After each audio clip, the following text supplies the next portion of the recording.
Olá, tudo bem com vocês? Eu sou o Fernando Breviglieri, sou apresentador e hoje vamos tratar de um tema muito legal aqui no podcast Entre Heróis e Vilões, Entre Crimes e Medalhas. Aliás, nós estamos aqui com o Dr. Fabrício Almeida Carraro, que é quem vai detalhar esse tema fascinante, que não transita só pelo direito. Aqui tem uma abordagem da psicanálise, aqui tem também um contexto social, porque nós também fomos às ruas para ouvir as pessoas. Fabrício, prazer em recebê-lo aqui.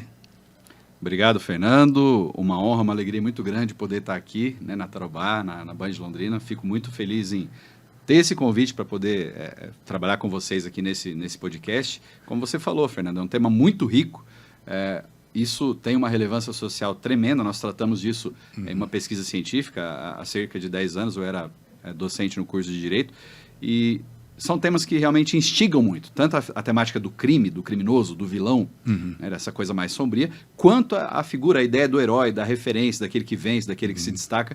E nós demos um jeito de tratar dessas duas vertentes aí, desses dois eixos, numa mesma pesquisa científica, e são temas muito importantes para a sociedade, no nosso dia a dia, né? Foi algum personagem específico que te inspirou para isso, ou são vários personagens que tem? Fernando, foi assim, vou contar como é que surgiu, rapidamente, tem que resumir porque é uma longa história, mas eu sempre trabalhei com a parte criminal, professor de direito penal, advogado criminalista, e em um determinado momento eu fui fazer uma pós-graduação em programação neurolinguística. Fala sobre o cérebro, o desenvolvimento das pessoas, coaching, essa área toda de desenvolvimento humano, liderança, comunicação e etc. Então, eu via a perspectiva dos vilões, dos criminosos, da parte, enfim, o crime como um todo, sob o ponto de vista técnico-jurídico. Beleza. Fui fazer essa pós, então, os líderes, vencedores, as pessoas de destaque, os heróis, de certa forma. E em determinado momento da minha docência, eu fui convidado para sair do direito penal, processo penal, e dar aula de história do direito. E aí você tem que estudar a história de uma forma um pouco mais aprofundada do que simplesmente passar no vestibular, Então, para lecionar, você tem que se aprofundar mais. E aí eu comecei com essa minha perspectiva de estudar o crime, o criminoso, e também estudar os homens e mulheres, e as mulheres de destaque. Comecei a olhar para certos personagens históricos e levantar a dúvida. Peraí, mas e esse Napoleão? E esse Tiradentes, por exemplo? Vou pegar o Tiradentes aqui, que é um exemplo muito... mais clássico. É clássico e conhecidíssimo aqui no Brasil. Condenado num processo penal, como um traidor, como, enfim, um pária, morto, enforcado, esquartejado, execrado de todas as formas pelo aparato público naquela época. E hoje, quem é Tiradentes? Um herói nacional, aliás, o único que tem um feriado só para ele. Exato. Quer dizer, é uma referência. Então, peraí, herói ou vilão? Ou depende? E aí você pega, por exemplo, Joana d'Arc, o próprio Jesus Cristo, condenado sem defesa num processo criminal daquela época, toda a circunstância do Império Romano, entre os judeus e tal. Hoje, Jesus Cristo é Jesus Cristo. Então, você tem uma série aí de personagens. Che Guevara, tem várias camisetas, mas é muito criticado aí por outras alas ideológicas. Então, e aí, quem é herói, quem é vilão? Na verdade, eu não tenho resposta. Então, vamos desenvolver esse assunto aqui. A gente foi buscar toda uma pesquisa de livros, referências bibliográficas. Ouvimos muitas pessoas na época dessa pesquisa científica, faz cerca de 10 anos, e a pergunta ainda está no ar. Quem são os heróis, quem são os vilões? Mas a minha dúvida surgiu disso, de ver os dois lados da moeda e perguntar para mim mesmo e para muitas pessoas. E aí, quem é herói, quem é vilão? Você fez uma pesquisa em cima disso. E qual foi o resultado? Olha, o resultado, Fernando, ele relativamente fica em aberto. Mas o que a gente pode perceber, olhando os autores e ouvindo as pessoas na rua? O herói ou a heroína é uma pessoa que essa pessoa ela vai transcender o nível comum. Tem toda uma ideia da jornada do herói, de um autor que ele trabalha com mitologia, Joseph Campbell, norte-americano. Ele faleceu há alguns anos. E ele falava assim, o herói ou heroína é aquela pessoa que transcende o mundo comum. Estava aqui todo mundo comum, normal, etc. E de repente você é chamado para algo extraordinário, para algo diferente, uma aventura. Isso pode ser no âmbito profissional, pode ser no âmbito pessoal, pode ser no âmbito social, e a pessoa no começo ela recusa, não quero não, isso não é para mim, vai dar muito trabalho, depois ela aceita. E aí ela empreende uma aventura, enfrenta uma série de desafios, acaba conseguindo uma série de aliados, e ela consegue vencer, e isso acontece em tudo quanto é filme, romance, No final ela vence o dragão, o monstro, vence, enfim, um inimigo terrível, um império, seja lá o que for, Star Wars é baseado, inclusive, na obra desse autor, eles eram amigos, o George Lucas, idealizador de Star Wars, era amigo do Joseph Campbell. E quando ele transcende, quando ele consegue vencer, e muitas vezes é vencer a si mesmo, esse lado sombrio, a gente pode falar disso, ele volta diferente, ele volta melhor, ele volta com o aprendizado, com o elixir, né, metafórico, e divide aquilo com os seus, com o seu contexto, com o seu coletivo, com a sua sociedade, ajudando as pessoas. Então, no fundo, ele se sacrifica seus interesses egoístas, pessoais, por algo maior do que ele ou ela. Então, essa é a ideia principal do herói ou da heroína. Tá lá comum, empreende uma aventura, volta melhor, volta diferente, aprende alguma coisa e compartilha, ajuda seus semelhantes com aquilo. É o direito que traz, que faz essa dicotomia, que faz esse paradoxo, às vezes até, do herói e do vilão? Fernando, olha que interessante. Se nós pegarmos, vamos começar do crime, né? O criminoso. Grande parte hoje dos países civilizados tem uma fórmula jurídica para definir o que é um crime. Então, a lei vai definir essa conduta que é crime, matar alguém, por exemplo, no Brasil, artigo 121 do Código Penal, matar alguém, e definir uma pena, 6 a 20 anos de prisão por homicídio simples, né? Qualificado vai 12 a 30, enfim, mas isso está na lei. E, antigamente, era mais ao alvedrio ali, ao critério de um déspota, né? Não tinha a lei como referência para definir o que é um crime. Né? Hoje, né, basicamente no mundo, você tem essa ideia de que o crime vai ser definido por lei, portanto o criminoso é aquele que infringe essa lei. Por outro lado também, vários países do mundo, e o Brasil se inclui nisso, tem ali no direito, na lei, uma ideia do que é o herói. No Brasil nós temos lá em Brasília, né, o Panteão dos Heróis da Pátria, fica ali próximo da Praça dos Três Poderes, e você tem ali o livro de aço dos heróis e heroínas nacionais. E uma lei federal aprovada pelo Congresso vai dizer quem é que vai parar lá, por exemplo, o Zumbi dos Palmares, né? Então, uma lei vai definir quem são os heróis, quem são as heroínas. Que coisa Então, o direito, ele vai, através, né, do seu circuito jurídico tradicional, e você tem, por exemplo, país também tem seu Panteão dos Heróis, então isso não é exclusivo do Brasil. Então, a lei vai definir quem é o herói e a lei vai definir quem é o criminoso. Então, o direito define. Mas a partir de quais critérios? Socioeconômicos, culturais, enfim. Políticos. Políticos. E é aí que você tem uma discussão riquíssima. Só voltando na questão da pergunta, né, da pesquisa. Quando você pergunta para a opinião pública, né, sai para as ruas aí fazendo uma enquete e questiona, Tiradentes, foi um herói ou foi um vilão? As pessoas tratam ele mais como mártir do que como um vilão? Então, nós tínhamos da pesquisa, Fernando, uma pergunta em aberto. Quem é o seu herói? Quem é a sua heroína? Né? E muitos colocavam ali o pai, a mãe, Tiradentes, Jesus Cristo. Né? E tem uma outra pesquisa, a gente vai falar disso no próximo episódio, inclusive, tá? Que é um dos próximos, 99% da população somos criminosos, tá? Porque nós ouvimos 1.000 pessoas e 99% já cometeu um crime, isso é bem específico, né? Por exemplo, comprou um DVD pirata, dirigiu embriagado, a maioria respondeu sim. Tá? E dizem que esse outro 1% mentiu, né? Mas enfim. E aí quando você pergunta dos heróis, você tem uma série de respostas diversificadas, é muito, muito rica a pesquisa, né? Lógico, eu sou suspeito para falar, mas você vê muita coisa ali que dá para você refletir mais além.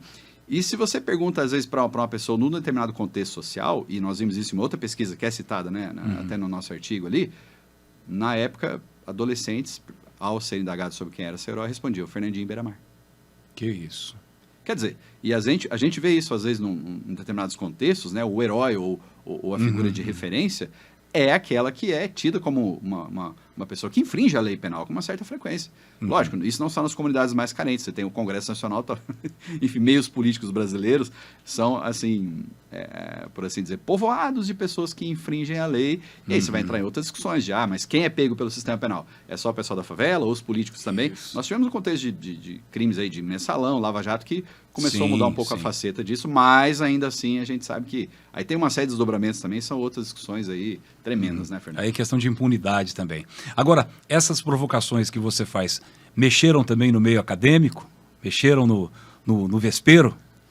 Então, o que acontece é que no meio acadêmico a gente não teve muitas resistências, né, quanto à pesquisa. Aliás, eu faço aqui a referência, né, porque eu coordenei o projeto de pesquisa na época, mas pode dizer assim que a minha ideia era justamente a pergunta, né, eu queria a resposta. Mas quem foi o cérebro acadêmico da pesquisa foi a professora doutora Virgínia Francisco Soares, hoje in memoriam, tá? Doutora em antropologia, então eu era o cérebro criativo, por assim dizer, né? Eu era só o curioso. E ela era o cérebro acadêmico, ela que coordenou toda a parte, né, do circuito mais tradicional acadêmico. Então, assim, o que a gente percebe no meio acadêmico, Fernando, isso não vou generalizar, claro, mas a gente percebe que muitas vezes há uma série de trabalhos aí, Brasil afora, talvez mundo afora, que ficam ali nas bibliotecas e ninguém lê, ninguém dá atenção para aquilo e fica ali intramuros, muitas vezes sem, desculpa aqui a crítica, né, quem é do meio, respeito demais a pesquisa científica, estricto senso e tal, mas às vezes aquilo fica ali para inglês ver e não serve para mudar o mundo. Eu tenho um sonho, I Have a Dream, que nem o nosso amigo Martin Luther King, grande herói Martin Luther King, de que essa ideia do herói um dia possa mudar o mundo.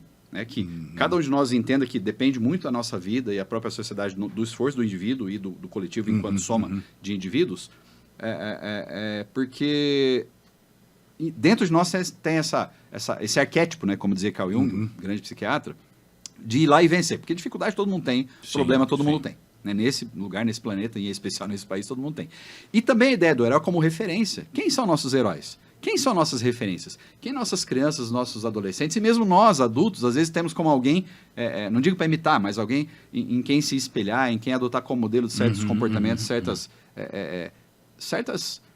valores, né? Ou certas referências mesmo de esforço, de batalha, de ir lá, sem prejudicar os outros, né? Sendo ético, sendo correto com os outros, sem passar por cima de ninguém, conseguir vencer na vida, na profissão, na família, conseguir deixar a coisa mais ou menos em ordem, que não é fácil para ninguém, mas é possível, porque a gente tem esse arquétipo do herói e da heroína na nossa psique, e porque sim, existem boas referências ao longo da história para a gente, né? Cientistas, líderes religiosos, professores, autores de livros, né? Jornalistas, né? Como você, por exemplo, que é uma grande referência para nós, né? que temos aqui acompanhado o seu trabalho. Então, uma criança, um adolescente, principalmente, deveria ter.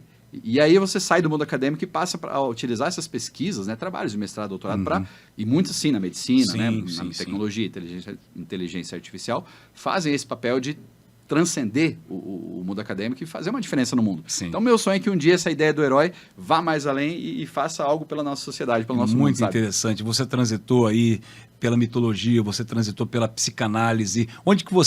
Que fonte você bebeu aí para trazer esse referencial também psíquico, né, para a pesquisa? Então, Fernando, além do Joseph Campbell, né, porque ele usa essa mitologia, e na mitologia ele tem a ideia do monomito, porque a ideia do herói sempre existiu.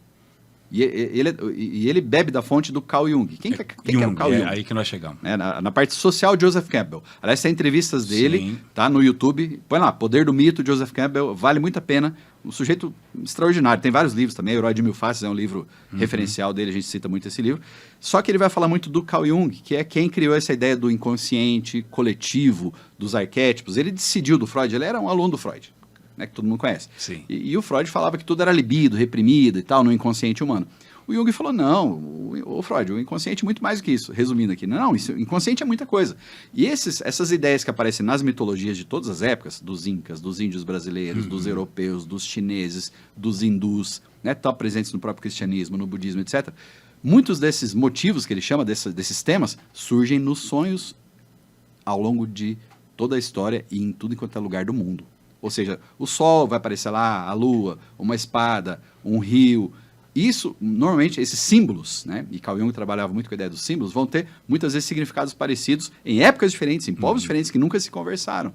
Ou se conversaram e a gente não sabe.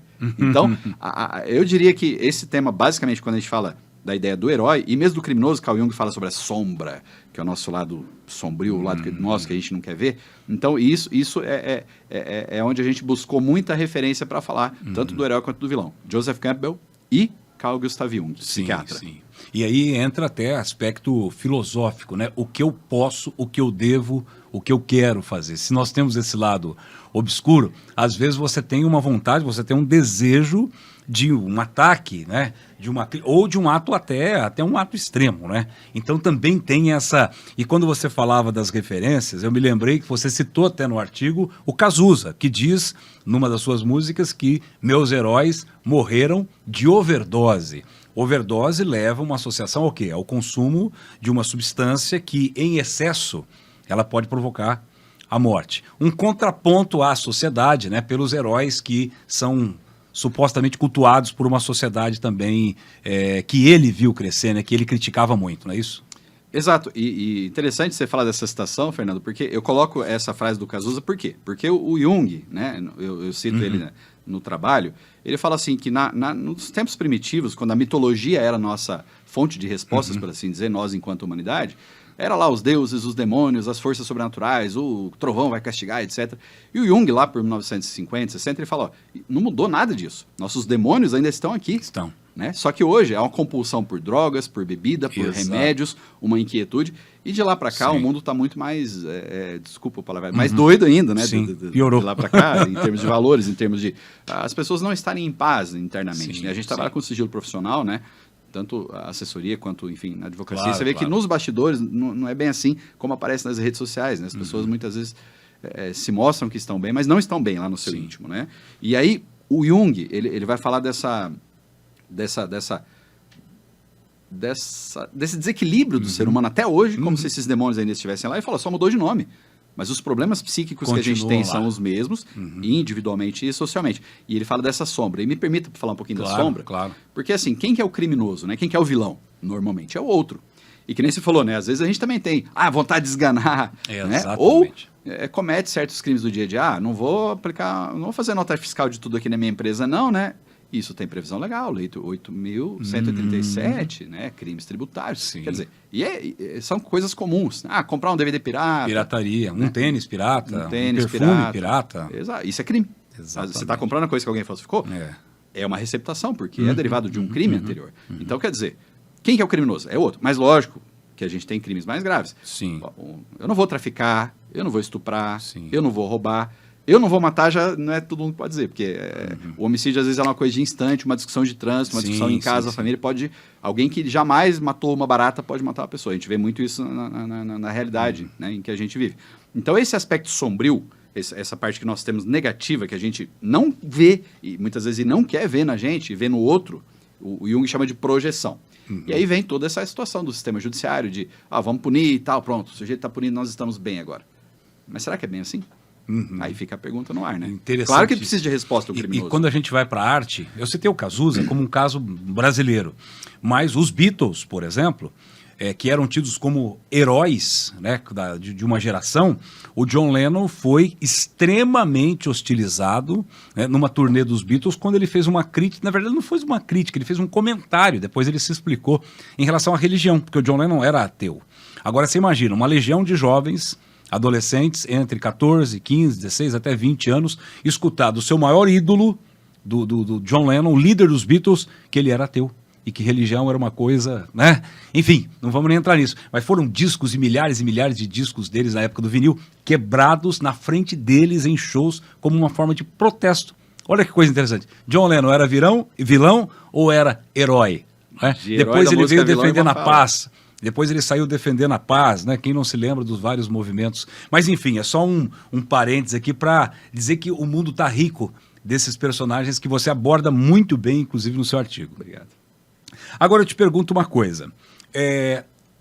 Para a gente falar de justiça e injustiça, de punição, de punidade e de impunidade, que aliás hoje o Brasil está vivendo um cenário dividido, um cenário de mundo de direita e de esquerda, isso também acaba contaminando o mundo do direito? Fernando, assim, quando a gente fala em justiça / injustiça, a gente está trabalhando com uma dicotomia terrível, porque às vezes o que é justo para mim não é para você e vice-versa. Né? Eu lembro que eu lecionava filosofia do direito numa determinada época também, e aí o que acontece? A filosofia do direito, né, você até falou, né, às vezes é uma questão filosófica, ela vai questionar aquele sistema legal. Peraí, mas isso aqui é justo ou não é justo? Ou depende. E no dia a dia do judiciário a gente vê o tempo todo. As partes, seja num divórcio, seja numa ação trabalhista, seja num processo criminal, você tem os dois fiéis da balança, duas verdades. Ou mais de uma verdade, às vezes tem mais de uma parte no processo. E quando você fala justiça ou versões, né? Ou versões, exatamente. Né? A minha, a sua, e onde está a verdade nessa história? E aí você tem várias testemunhas, às vezes, de um crime, você tem várias verdades, entre aspas, né?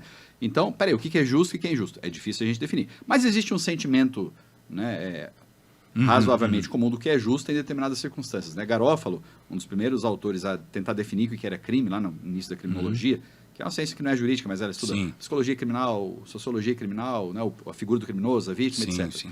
Ele falava que existe um delito natural. Antes da lei prever, existe algo que é crime, que vai ferir os sentimentos de altruísmo e, por assim dizer, de benignidade da população como um todo. Algo até emocional. E está na natureza, não é nem a lei que define. Então, assim, impunidade já é um tema mais também espinhoso. Por quê? Porque, às vezes, a pessoa... mas como é que pode a justiça soltar? Tecnicamente, às vezes, não tem motivo para ela estar respondendo ao processo preso. A regra, a pessoa respondeu o processo solta, mas se tem motivos, ela vai responder presa.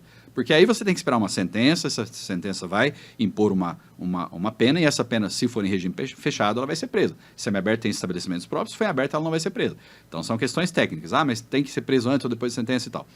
Mas sim existe impunidade, e aí você vai ter sim uma diferença, não vou generalizar uma vez mais, mas você tem sim uma diferença social entre aquelas pessoas, né, que não têm acesso a uma defesa de qualidade, que têm meios econômicos ali para, né, enfim, não digo corrupção, mas poder pagar uma boa perícia, né, o advogado poder viajar para uma capital, para Brasília, para ir lá e fazer que aquele processo tenha uma atenção a mais. E a pessoa ali muitas vezes de um estrato social menos favorecido, vai ter acesso, embora o acesso à justiça, né, tá escrito na Constituição que é de todos, mas assim, às vezes, como na medicina. Às vezes você tem ali um tratamento pelo SUS que não é aquele tratamento do hospital referência numa capital brasileira que poderia se valer de muito mais recursos. Foi até uma máxima, né, professor? No Brasil criou-se uma máxima de que só vai preso os 3 P's, né? Só vão presos os 3 P's. Pobre, preto e o outro é um nome que eu não posso falar aqui, mas seria prostituta no popular. É com P também. Será que isso é verdade? Será Olha, que isso se torna uma meia-verdade? Perguntinha complicada, né? Porque você tem, por exemplo, a gente falou da periferia. Sim. Né? E, infelizmente, as estatísticas mostram que a maioria dos que vivem ali acabam indo para o regime. Sim. Acabam sendo encarcerados, né? Aí voltamos para a questão do colarinho branco. Não, mas no Brasil também tem a prisão do colarinho branco. Percebe? Sim. Então, será que é só PPP? Então, Poderíamos colocar mais umas letras ali na sequência? É uma pergunta terrível, né? Excelente pergunta, né? Ela é brava porque a gente tem que tentar analisar isso sob um prisma... talvez estatístico, porque sim, na estatística eu diria que sim. E aí na questão que você colocou do Fernandinho Beiramar, né? O Fernandinho Beiramar, ele veio dali, ele era pobre, ele era da raça negra, ele era preto, hoje assim que se trata, Sim. E referência, herói para muita gente. Será que isso é uma forma da pessoa responder uma suposta injustiça social, mesmo sabendo de todo o contexto que envolve o Beiramar, criminoso? Pelo nosso direito, ele foi condenado, né? Foi preso, não tem o que dizer. Aí a filha dele se elege vereadora no Rio de Janeiro. Talvez se ele fosse candidato, ele já tinha gente o suficiente para colocá-lo num cargo público. O que nós podemos falar a respeito disso? Então, vamos buscar aqui a resposta, porque essa pergunta é terrível, é uma pergunta excelente. E essa aí seria um podcast só para ela, né, Fernando? Com certeza. É uma pergunta brava. Mas, sim, a grande freguesia do sistema penal são os desvalidos, sim. E isso, estatisticamente, né, eu posso afirmar assim. Mas você também vê em certos setores sociais, por dizer assim, de melhores condições, algumas pessoas que, casuisticamente, também vão acabar respondendo ao processo penal, vão ser, enfim, encarceradas. E, lógico, elas dispõem de melhores recursos para, enfim, sair antes, etc., né? E tivemos essas situações de colarinho branco de grande relevo, né? No Paraná nós tivemos também a Publicano, enfim, tem uma série de situações aí que, de uns tempos para cá, eu diria que, enfim, a justiça começou a se voltar também para pessoas economicamente mais privilegiadas, por assim dizer, perfeita essa palavra. Mas, estatisticamente, ainda são essas pessoas, até por conta disso, sabe? Você vê ali numa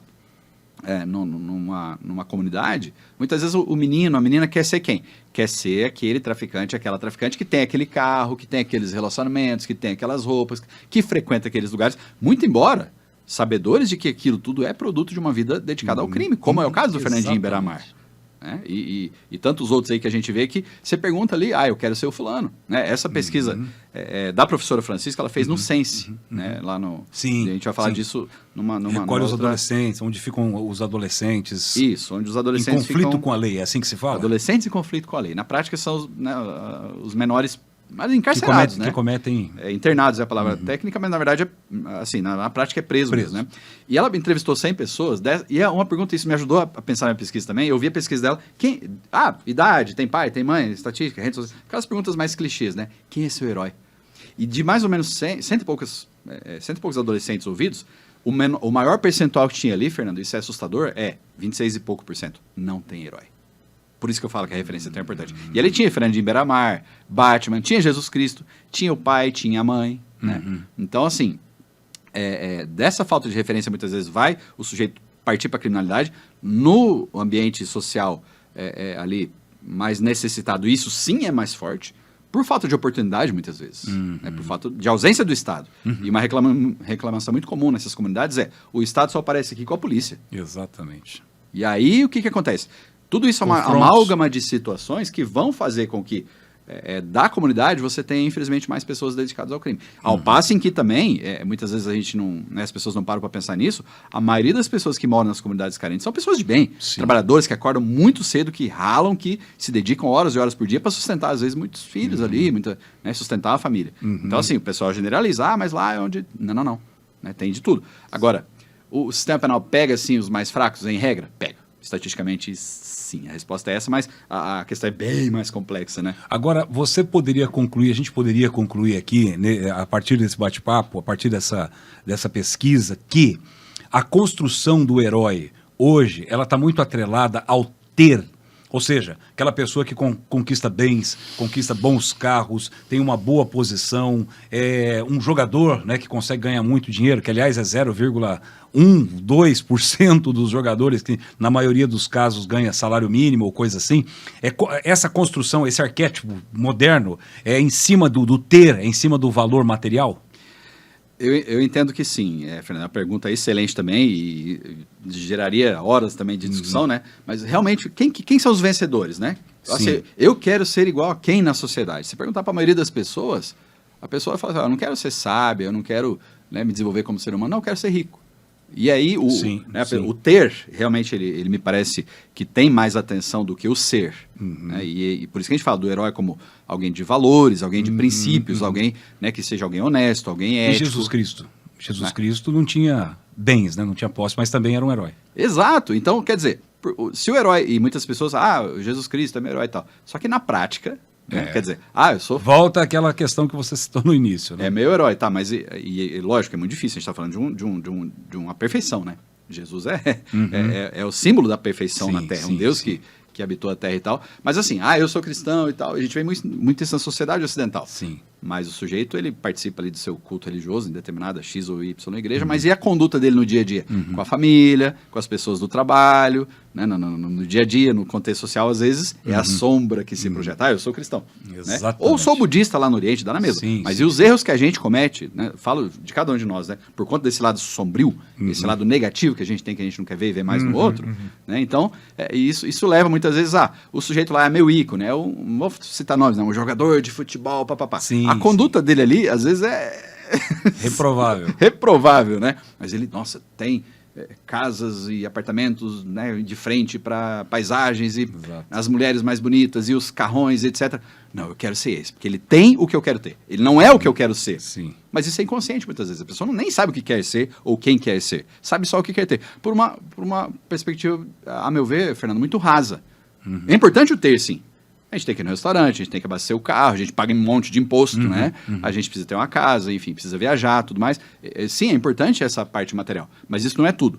E a figura do herói do que a gente pesquisou, e da heroína, é alguém que não está preocupado só com o ter, não. Aliás, o ter é consequência de quem ele tinha uma causa. Ser. Ele tinha uma causa. Acho que essa é a palavra. Perfeito. Né? Tiradentes tinha uma causa. Che Guevara tinha uma causa.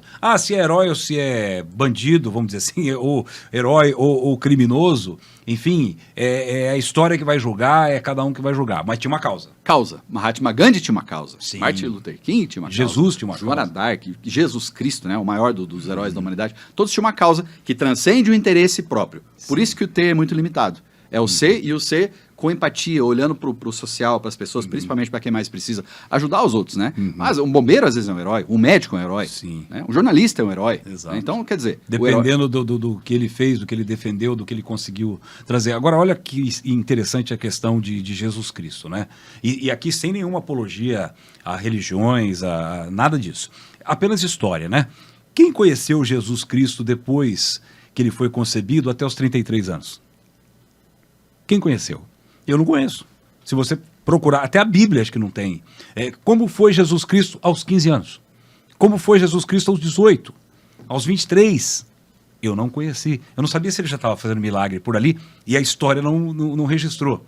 Mas então, sabe, isso cria uma série de perguntas, né? No mínimo de perguntas, para chegar, não, o que nós conhecemos é um Cristo injustiçado, né? É um homem que foi absolutamente injustiçado, até num julgamento onde se lavou as mãos para não se comprometer, digamos assim, né? Porque estava nítido ali, pelo menos no que chega para a gente da história. Jesus Cristo não era para ser condenado, era para ser o outro que era para ser condenado, né? Quem era para ser crucificado? Não era Jesus Cristo, porque o outro que era criminoso. Então, né, cria-se esse ambiente também favorável a gente fazer essa leitura, né? Fazer no mínimo esse pensamento, não é, Fabrício? Claro, e a gente, sob o ponto de vista religioso e tal, o Filho de Deus que veio para morrer e cumprir com a profecia, ressuscitar, etc. É um viés. Nasceu da Virgem. Nasceu da Virgem, tudo isso, né?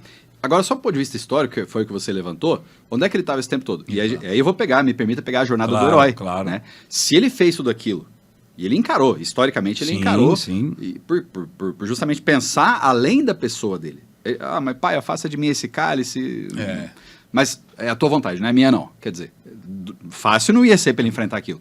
E o herói, no final ali de sua jornada, ele vai enfrentar a caverna oculta, né, que Joseph Campbell fala. Essa é a metáfora, né? Então, e Jesus enfrentou, né, tudo aquilo ali do Império Romano, dos judeus e tal, crucificado, por algo maior do que ele. Então, onde que ele estava esse tempo todo? Provavelmente se preparando como herói, se preparando para encarar aquilo. Se ele tivesse um advogado à época lá, para defendê-lo, né? Tinha alguma coisa do direito romano da época que o salvaria, se ele tivesse uma boa defesa? Olha, rapaz, você pensar no aspecto técnico é difícil, porque até a acusação contra ele era obscura. Afinal, era agitador político, era alguém que corrompia os jovens, como Sócrates, né, que morreu em circunstâncias... Outro herói, né, que morreu em circunstâncias parecidas. Hoje, tecnicamente, você fala, peraí, eu estou sendo acusado do quê? Então, qual que é a acusação exata? O que eu estou infringindo? Qual que é a lei aqui que está... Então, ali foi até uma coisa complicada, porque o Pilatos salvou as mãos. Então, foi a lei judaica que foi aplicada, mas foi crucificado nos moldes romanos. Sim. O único direito que ele teve foi o direito ao silêncio. Sim. Ninguém informou ele, mas ele ficou em silêncio quando perguntaram para ele o que é a verdade. Que é uma pergunta terrível também, né? Sim. Não pôde responder. Buda, aliás, ficou em silêncio também quando perguntaram isso para ele. Então, do ponto de vista legal, se ele tivesse tido uma defesa... talvez a história seria outra e talvez a profecia não teria sido cumprida. Exato. Né? Ô Fabrício, outra coisa que está palpitando aqui, diante dessa discussão nossa, trazendo aqui para a nossa atualidade, dos crimes que são cometidos hoje, né? Nós tivemos recentemente aqui em Jataizinho o assassinato de uma avó e uma neta. Domingo passado, domingo da semana retrasada. Claro que o podcast não está datado, mas só para a gente ter um referencial aqui. Aí...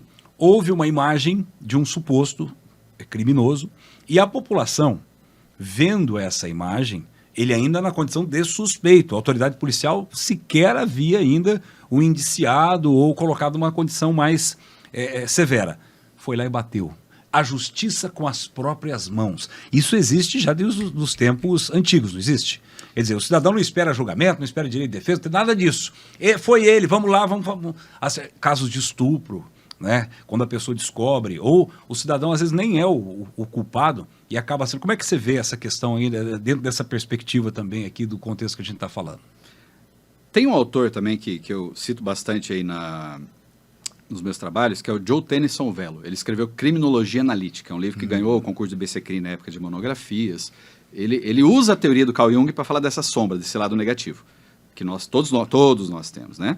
E aí, quando você fala em linchamentos, por exemplo, né, Fernando, que é o que você está trazendo aí, ou essa justiça com as próprias mãos, e aí nem sempre é fácil você definir até onde vai a justiça e onde começa a vingança, porque são conceitos diferentes. Né? No começo do direito penal, historicamente, era a vingança privada. Eu tinha o direito de ir lá, eu fiz uma coisa errada para o Fernando. O Fernando ele tem o direito de se vingar, de mim, isso no contexto europeu, né, pré-medieval, etc.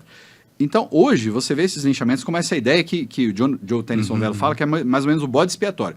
Nós somos bons, nós somos corretos, nós somos honestos, mas esse cara que fez isso, não. Esse merece toda a severidade, toda a crueldade da nossa justiça. Agora, se eu faço isso, eu sou realmente o bom? Por isso que se diz muito, né? Quem vai me proteger da bondade dos bons? Porque quem faz isso... está cometendo um crime. Vamos ver. No Código Penal, inclusive, você tem um crime próprio para isso, específico para isso. Fazer justiça com as próprias mãos.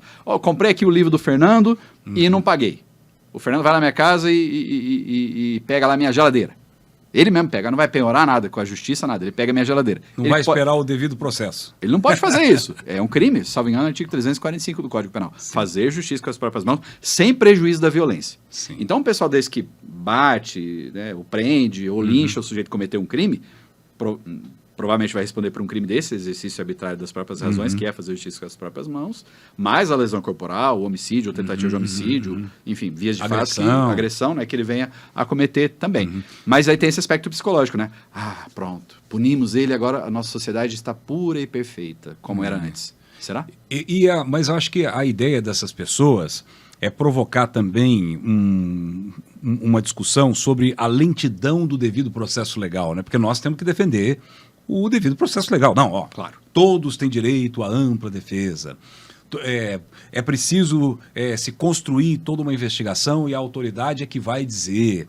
Depois vai encaminhar, o delegado vai encaminhar para o Ministério Público. O Ministério Público vai ver se faz a denúncia. Aquela coisa. Não, até que isso aconteça, vai estar clara, a imagem está mostrando que foi o cara.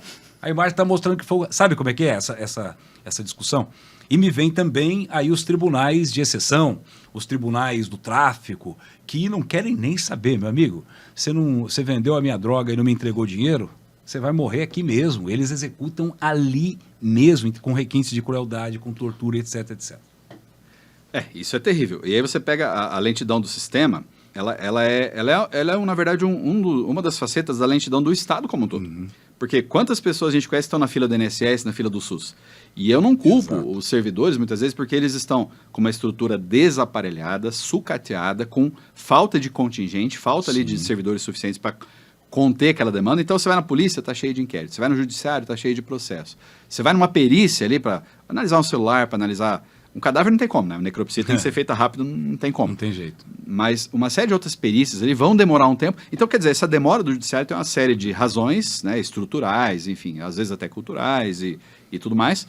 Mas a Constituição fala, todo sistema de direito é razoável duração do processo. Trabalhista, de família, criminal, civil, o que seja, né? Mas na prática não é bem assim, como várias coisas estão na nossa Constituição.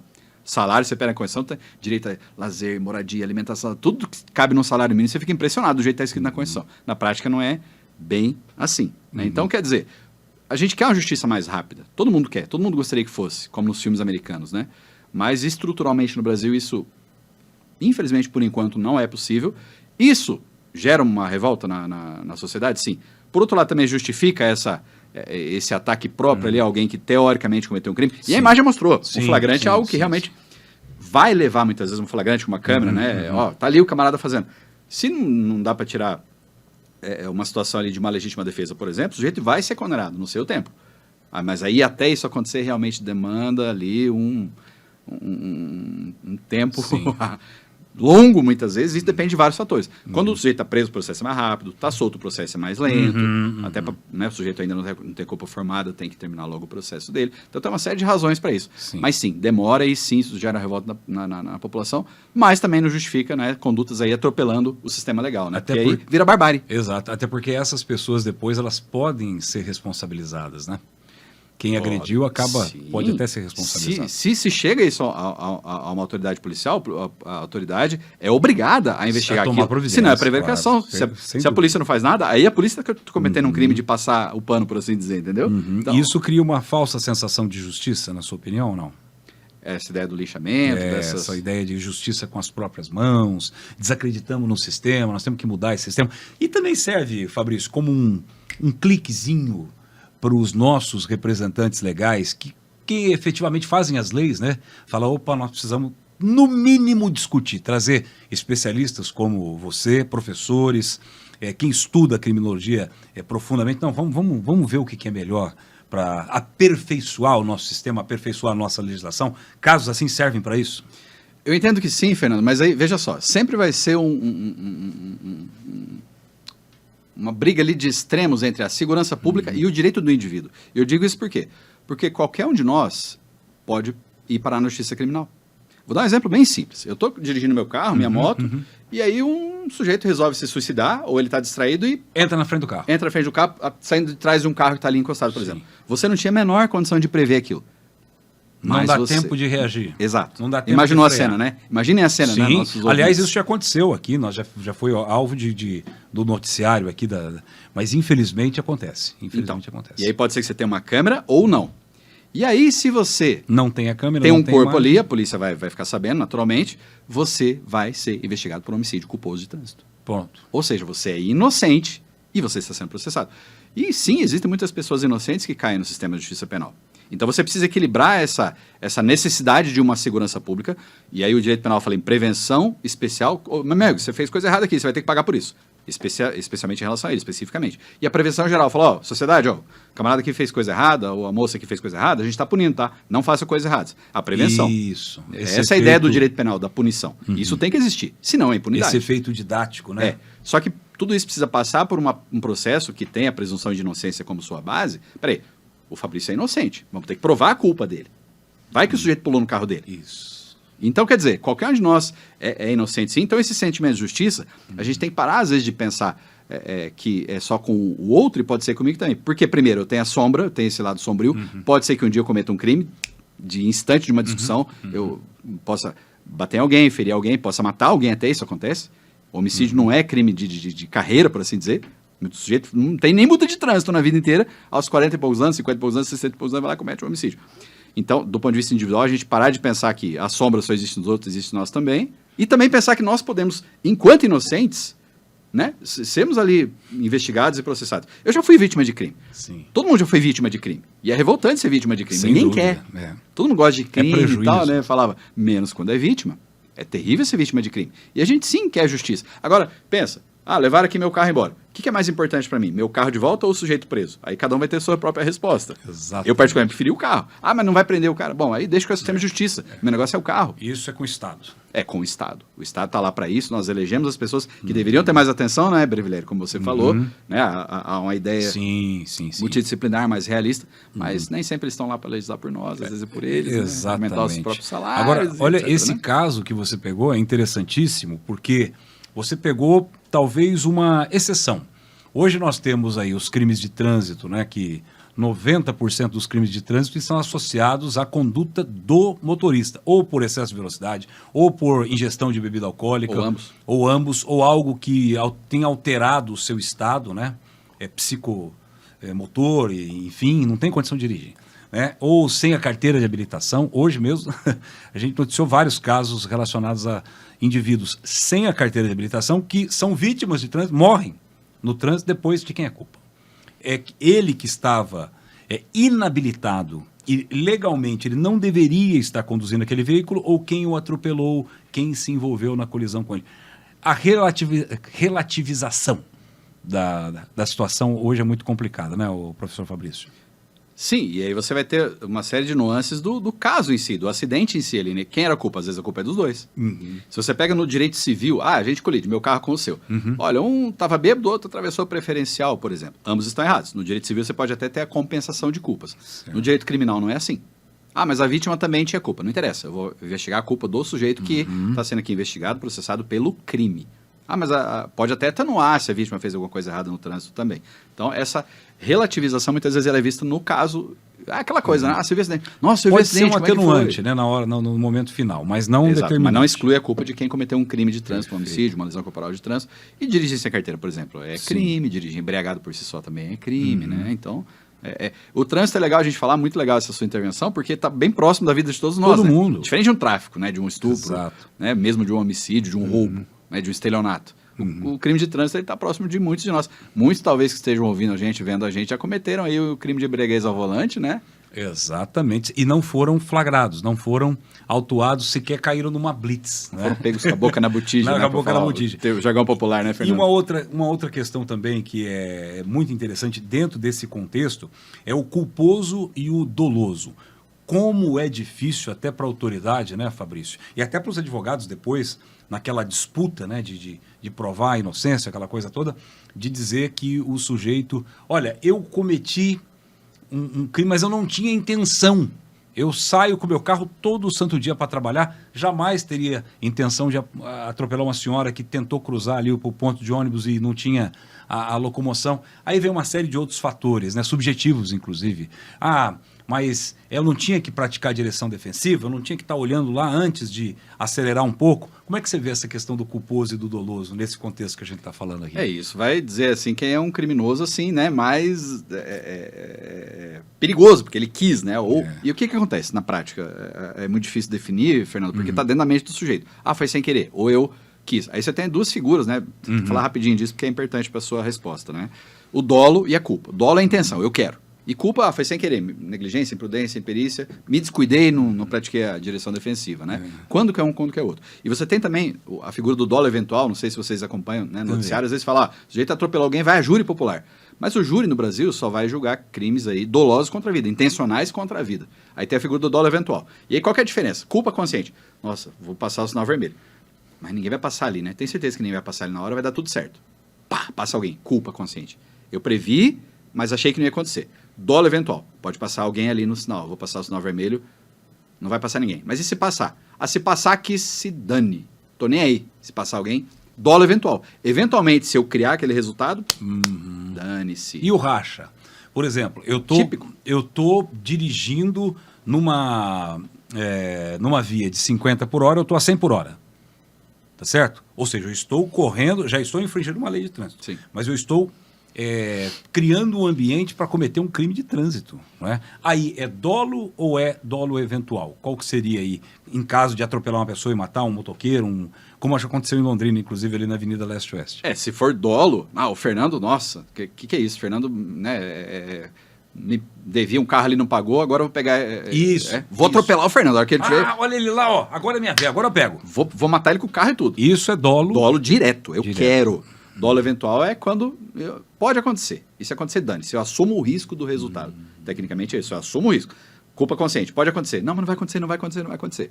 Dolo eventual, pode acontecer. Mas se acontecer, o problema é dele, não é meu. Perfeito. Então, é bem diferente. Dolo direto eu quero. Dolo eventual pode acontecer, se acontecer eu não tô nem aí pro resultado. O problema não é meu, eu vou fazer assim mesmo, entendeu? Perfeito. Não sei se foi claro. Não, com certeza. E por isso que a grande maioria acaba enquadrando no culposo, que a maioria das pessoas não acionou o lado sombrio ali. Isso, perfeito, Fernando. E aí vem uma outra pergunta também, né? Um crime culposo. Eu sou engenheiro e fiz uma laje mal feita, a laje caiu na cabeça de alguém e matou. Um elevador, sei lá o quê. Foi culposo. Sim. Jamais ele pensou que poderia acontecer, ou né, no caso da culpa, né? Sim, é um criminoso, é um vilão. Né? Aí entra a nossa pergunta de sempre aqui, né? E um crime culposo pode acontecer com qualquer um de nós. Uma receptação culposa. Uma receptação culposa. Comprei uma moto aqui, deveria ter tomado mais cuidado, checar no Detran, documentação, não sei o quê. Parece, eu conheço o cara. Comprar um iPhone roubado. Um iPhone roubado, furtado, né? Cadê a nota? Não tem? Vai assim mesmo. Receptação, que pode ser culposa ou dolosa. Também aí tá bem mais próximo. Até aqui na de nós, receptação, né? Tem isso. Tem o aspecto culposo, olha que interessante. É riquíssimo, né? E um outro aspecto que a gente tem também que abordar, que é, vou colocar bem aspas aqui, excessos na atuação policial. Por exemplo, a gente tem os chamados confrontos e tem também alguns que não são bem confrontos. Como é que você vê isso dentro desse tema que a gente está esmiuçando aqui, professor? Problemática terrível também, né, Brevileri? Porque, veja só, de um lado, nós temos muitas vezes pessoas que, vamos falar aqui estatisticamente também, tá? Que não estão confrontando com a polícia, mas são pessoas ali que têm um, aspas, currículo, né? Uma capivara, como se diz por aí, um histórico com a polícia, com a justiça criminal. E naquele evento em si, e eu digo isso por resultados de investigações que nós vemos nos processos, tá? Não, a pessoa não estava armada, a pessoa não investiu contra a polícia. Sim. E a polícia, né, acabou ali se excedendo e, em alguns casos, sim, executando aquela pessoa. Isso é um lado da história e muitas pessoas inocentes ou inocentes naquele contexto acabam se ferindo ou perdendo a própria vida. Outra situação é a realidade do policial. E a realidade dos policiais é terrível também, porque são profissionais que se expõem e expõem a vida a risco no dia a dia, pela sociedade.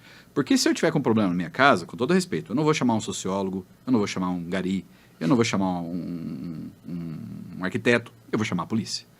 Então, a polícia, às vezes nem o padre, né? Nem o padre, nem o pastor, nem o monge budista, eu vou chamar a polícia. E a polícia, o que acontece?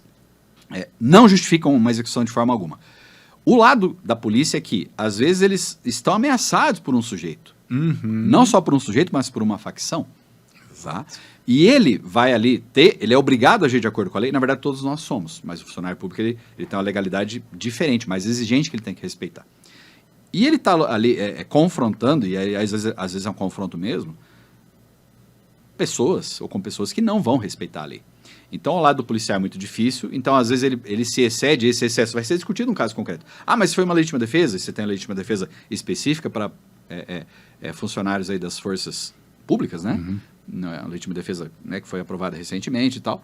Então, peraí, estava se defendendo? Não estava? Houve um excesso? Não houve? Naquela situação concreta que você vai ter câmeras, vai ter perícias, vai ter testemunhas, né? Vai ter a palavra da própria vítima que sobreviveu, a palavra do policial que também pode ter um valor ou não, confrontando ou não com as provas. Lembra do Tropa de Elite? Que o pessoal pegava um corpo e colocava ali na área do outro para... Isso também é um crime para isso, fraude processual, além do crime anteriormente cometido.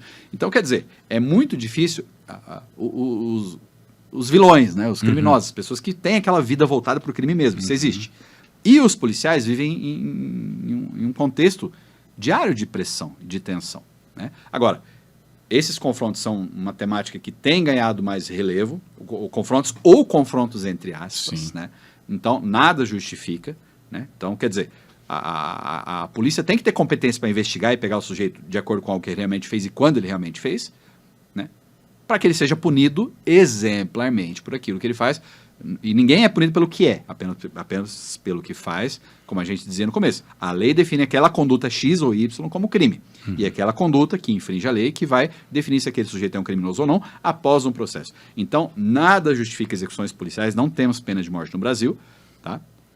E também o policial, às vezes a gente tem que entender essa dificuldade do policial, que ele vai, enfim, às vezes estar em uma tremenda desigualdade com pessoas que podem a qualquer momento tirar a sua vida. Então, pode acontecer tanto uma legítima defesa do policial quanto uma execução. E muitas coisas entre esses dois extremos podem acontecer. Então, é o caso concreto, Brevelieri, que vai muitas vezes nos responder o que aconteceu ali, com base em investigação bem feita, que é o papel da própria polícia, no caso a polícia judiciária, não a polícia militar, que deve fazer a investigação bem feita, é o dever deles, apesar da dificuldade, falta de gente, falta de estrutura, falta de aparelho, enfim, ninguém gostaria que fosse assim, aqui não tem CSI, aqui é Brasil, o Estado aqui é complicado, né? Enfim, mas é algo que realmente demanda uma discussão muito mais ampla na sociedade, na minha opinião. Diferente, inclusive, de uma equipe policial que vai atender uma denúncia de poluição sonora, o vizinho está fazendo barulho, e outra de uma equipe policial que entra num complexo da Maré sob rajadas de metralhadoras, né? São contextos que precisam ser analisados. Perfeita aí a sua exemplificação, é exatamente isso. Vai depender da região da cidade, vai depender do sujeito ali, o freguês, né? Aí você tem muitas vezes o policial tendo que enfrentar uma carteirada. Mas você sabe com quem você está falando? Você sabe quem é o seu filho? Por favor, né? Cadê a igualdade que deveria, né?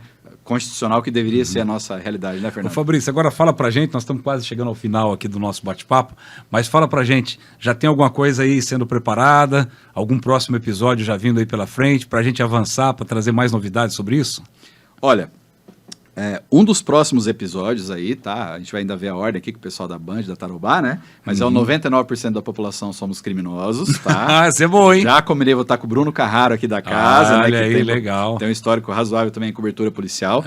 E depois nós vamos também, além de abordar essa questão, né, do crime em si, do vilão, do criminoso, etc., nós vamos trazer alguns episódios também de explorar essa temática do herói e da heroína, com pessoas aí que se destacam, que venceram, que vencem na nossa sociedade. E eu tenho certeza que muitos deles vão dizer assim, olha, 99% transpiração e 1% inspiração.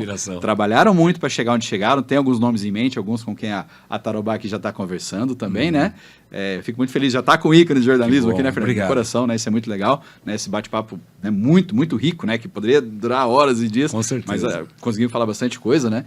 E os próximos episódios também vão falar sobre presídio, vão falar sobre drogas, tem uma, né, o nosso amigo, o nosso querido amigo Rudy, né, que acompanha a gente no podcast, a Chica também, que estão com a gente nesse projeto, tem várias ideias borbulhando em suas mentes aí, então, gente, acompanha o podcast aí, porque o bicho vai pegar, viu? Tem muita temática boa, né? Quem sabe o Brevelieri topa de vir de novo aqui com a gente, tem muito assunto a gente vai ter aqui, mas acompanhe porque a gente vai ver coisas que são muito importantes para a sociedade. Tanto essa questão do crime que está presente no nosso dia a dia, né? E segurança pública, mesmo coisas que a gente é vítima, coisas que a gente às vezes faz, quanto a ideia dos heróis e das heroínas. Quem venceu na vida? O que eles têm para dizer para a gente? Então, tem muita coisa boa vindo por aí. Fica com a gente aqui no podcast da Tarobá, né, Fernando? Com certeza. Obrigado, Fabrício. Foi um prazer falar contigo e até o próximo episódio. Obrigado, Fernando. Obrigado, Rudney, Chica, todo, né, o pessoal aqui da Tarobá. E a gente se vê nos próximos. Acompanhe Heróis e Vilões, Entre Crimes e Medalhas, nosso podcast.